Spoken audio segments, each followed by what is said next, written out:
So, hello everyone, my name is Chandan. So, today I want to talk about why it is important to be delusional. कि आज की era में इतना ज़रूरी क्यों है डिल्यूजनल होना। अगर हम बात करें किसी भी सुपर जाइंट्स की, किसी भी मास्टर ऑफ एनी फील्ड की, तो उससे पहले वो डिल्यूजनल हुए होंगे कि हाँ, मुझे वो चीज़ करनी है, मेरे को टॉप पे आना है, मुझे टॉप 0.1% लोगों में इस पूरे पॉपुलेशन में आना है, या फिर मुझे अपनी फील्ड का मास्टर बनना है या मास्टर ऑफ द लीग बनना है। So for that they need to be delusional. Firstly they will have to think कि हाँ, मुझे ऐसा करना है। जैसे कहते हैं जैसे कि माइकल जॉर्डन कहते हैं, everything happens twice, once here then other is on the ground. So same like that, firstly you will have to be delusional, then उसके बाद आप एक्शन लेते हो, एक्शन लेने के बाद उस चीज़ को प्रूव करते हो.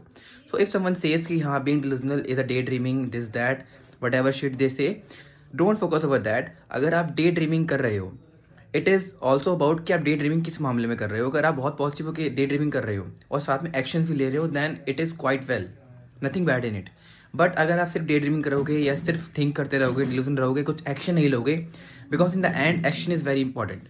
Action is the only source जो आपके गोल्स को पूरा करेगा।